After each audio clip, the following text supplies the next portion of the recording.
Is medium format the happy medium? Is medium format good enough for me? Welcome to this video where we'll discuss the virtues of medium format. But first, a short service message for returning viewers. This video is out of sequence. It was supposed to go out after my video where I was out photographing some misty conditions with my Szabad, but it was delayed, and this will explain my next comment for you. So, is medium format the happy medium? The thing is, I realized the medium format might hold a few key benefits over large format, which is what I've been shooting as my primary cameras for landscape photography for the last 2 years or something like that. But I realized on my last little outing, which is one of my most successful outing in quite a while, my favorite image was thanks to the mobility and agility of medium format. It's a bit smaller, a bit lighter, a bit easier to move around, but I don't have to be on a tripod for every single shot. I'm not saying I'm going to stop doing large format completely. I still really enjoy that slow process, a very meditative way of going about photography. What I am saying is that for the moment, medium format might hold the edge, just because it is a bit more easy to shoot with, a bit more agile, allowing me to take more frames and to explore more subjects, which I do think will benefit in my quest to become a better landscape photographer. I do think I need to start shooting more frames, even though I do think we'll need to work from a tripod today because it is very low light.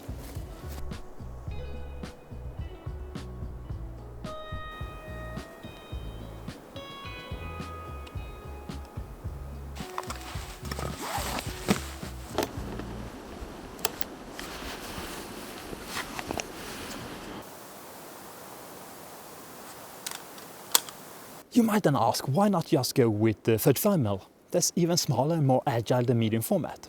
And that is very true. That's the reason why it's been so popular among street photographers and journalists alike for decades. But for me, in these kind of landscape photography scenarios, I don't need the utmost agility or mobility. I need something slightly more agile than large format. And I do think medium format is a nice compromise there. It is a bump in quality over 35mm, especially when you're out in the darkroom printing, which is kind of the end goal for my images. I want them to end up on paper in the darkroom. And I do think there's a nice benefit there. And we'll actually put that to the test later in the video, where we do a darkroom session and compare the different formats, and we'll see if there is actually a visible difference in quality between the different formats. So stick around for that. But I must say, I do feel like it's agile enough out in the field for me. For instance, this scene here behind me, this fallen over tree that I just took an image of. I could move around it with the camera in hand and find the best composition on this day. And then I put the camera on the tripod because I needed quite a slow shutter speed to make the image I wanted. And it wouldn't be any different with the 35mm. So for me, medium format is agile enough. And there are 2 more reasons why I prefer medium format over 35mm.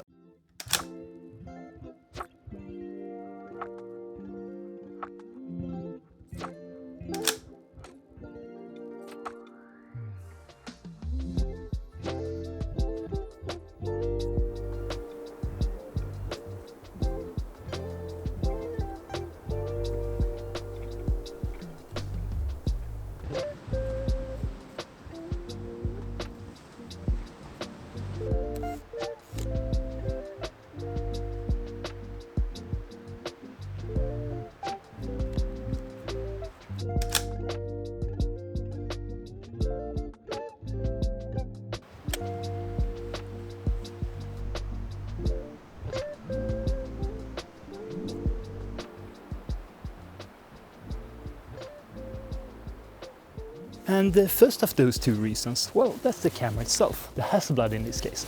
It's a wonderful camera that I really like, and it fits my hands perfectly. And I especially like the waist level finder. It kind of inspires me to explore the world, to kind of see what's behind the next hill. There's something to be said about having a camera that inspires you. And sure, there were a few 35mm cameras that had waist level finders. I feel like that should be just a tad too small to make it joyful, even though I haven't tried any of those cameras. But that's the first reason.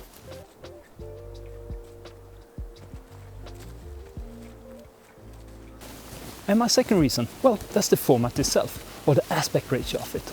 I've never been a fan of that 3:2 aspect ratio of the 35mm frame. I just find it strangely wide. It's okay for a screen, but on paper I much prefer 4:5 or a square format. Sure, you can crop, and I'm okay with that. You lose a bit of resolution, but I do that sometimes on 35mm as well as on my medium format shots. I do think Hasselblad wanted the square to be the ultimate format because you can crop all other aspect ratios from it. But to me, I naturally compose to the frame I have in front of me. So if I have a viewfinder with a square, I'll compose for that. And that is my second reason.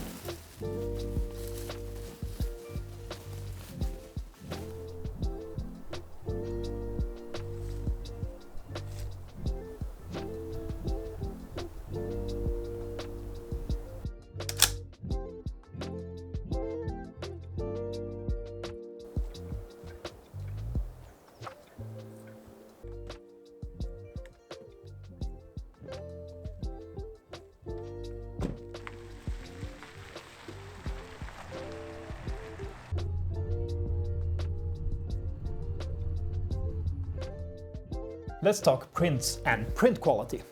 So yesterday I spent a better part of that day out in the darkroom to produce this. An image I took a few years ago with my Szabad camera, so it's a 4x5 negative. And here it is, printed on Fomapan variant 111, matte finish paper and fiber base. A lovely paper to work with, and the format is 30 by 40 centimeter. So that's about the same as an A3 size. And when we are talking about print quality, to me there are a few things I look for. I look for the details, especially the finer details of the print.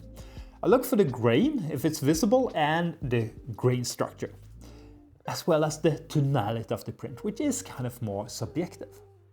And when I'm comparing the large format print here to an older, so I have a bunch of older prints here made on the same kind of paper, both from medium format and 135. And if I compare the medium format to the large format here, it's not that obvious. If I look at the finer details here, to the naked eye, it's very hard to spot the differences. And the same with the grain. I can hardly see any grain here, and I definitely can't see it here. If I'm very close to this print, faintest hint of grain in the shadow areas, perhaps. And the same with the tonality. This isn't the best example of that, these two prints, but I have a couple other prints on the medium format. And I can say the tonality is about the same to my eye, the naked eye. And if I were to be subjected to a blind test between a large format and a medium format print of this size, I probably couldn't tell the two apart. But if I put one of these to the print, a loop, well, first off, I can start to see the grain on the medium format. On the large format, no. I can maybe see the faintest hint of grain, but that might also just be the kind of structure of the paper coming through. And the same with the fine details. If I look at the finer details with the loop, well, there might be a slight increase in fine details on the large format. So under the loop, there is a difference. But that's the equivalent of pixel peeping. On a normal viewing distance, I can't see the differences, even up close. If we instead then look at the smaller format of 135, I have an image here that I'm quite fond of. I really like this one here. First off, I can very clearly see the grain. I can also notice that I'm losing a bit of the finer details here. And to me, the tonality isn't quite as nice as on the medium format. So to me, here is a very clear jump in general quality. But this image here, made with this camera here, this is a Minox 35 ET with the smallest lens I've seen. So it's a tiny camera, and you have to take that into account. If we instead look at this print here, this was made with my Minolta CLE and the Summicron 40mm. Here we can see a clear jump in quality again. So between the Minox and the Minolta, there's a clear jump in quality, even though they are the same format. So camera does matter as well. For once, the grain is more obvious on this here, but I do think that is mostly down to the film, because this is Fomapan 200, this is Fomapan 400. And there's more shadow areas here than there in this, and grain is often more seen in the shadow areas than in the highlights. But even as stuff as the kind of finer details and the things, much better on this. And that has been my kind of general analysis of seeing a lot of images taken with this camera as well as with this. There is a jump in quality there. And if we compare this, which is quite a nice quality print from a 35mm, it's still a jump in quality. It's not as big as the other print here, but still there is some grain visible to the naked eye here. You can also notice I am starting to lose some of the finer details when looking close on this compared to this. So this jump here between 135 to medium format is much larger than from medium format to large format. And this is what I kind of expected, the rule of diminishing returns. So to me, medium format might just be that happy medium. You couldn't say, well, what if you printed even larger? And that is very true. The larger you print, the larger these differences will become. But to me, this size is a very nice size to print. It's big enough to make some really nice prints. And when you frame it and put it into a mat board, it becomes this. It works really well on a wall. This is actually the finished print of that one here. So this is actually the more early draft, and this is the finished print when it's all done. Nice size. Works really well, both as to exhibit it at art exhibition and art shows and stuff like that. And it works really well on a wall. When you're going bigger than this, to me it kind of becomes this statement piece, this showstopper. And that is quite nice to do for a few select prints. And there, large format might very well come into its own. But I'm certain medium format will hold up quite nice, even if you print larger than this 30 by 40 centimeter paper.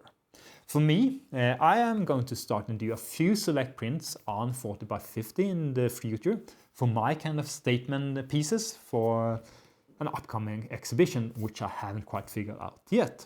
But medium format, it is quite nice, isn't it?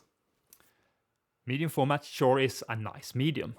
And if I look at the scans from 120 and compare that to 135 and large format, my conclusion is the same. There's a clear jump in quality between 135 to 120, but from 120 to 4x5 large format, there's a small increase, but not a leap. Once again, the rule of diminishing returns applies. But I should probably add that I do think my scanning might be the limiting factor here. My current setup with mirrorless scanning of my negatives, I do think it's quite good. But if I were to send away my large format negatives and have them drum scanned, I'm sure there's still some details left on the table. But in all practical applications, I can't see large format having that big of an impact on the final results, to no one's surprise. And this was kind of what I expected. And it was never the reason why I got into large format. Sure, it's a nice feeling knowing you are shooting with something that will produce among the best negatives possible. But to me, large format is more about the joy of photography. There's something to the process of it. How you have to take your time with each scene, snuggle in under the dark cloth, allowing yourself to be meticulous with the tiniest of details. And I also do appreciate the ability to process sheets individually, allowing to adjust development for each frame. And don't get me started on the ability with movements. So no, I'm not quitting large format. I enjoy that style of photography, and it won't disappear from this channel. But for now, I do think medium format might be the way forward for me and the bulk of my landscape photography. It allows me to shoot a bit more frames, try more ideas, and I think that freedom is going to be key in improving my own photography.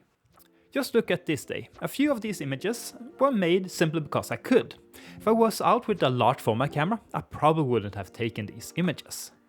But because I was out with the Szabad, it allowed me the agility and the mobility to try out these ideas. And I am quite pleased with the results. To my eye, these are something else, something special. So, medium format, at least for now, might just be the happy medium for me. And with that said, thank you so much for watching. I'll see you next time. Take care and bye.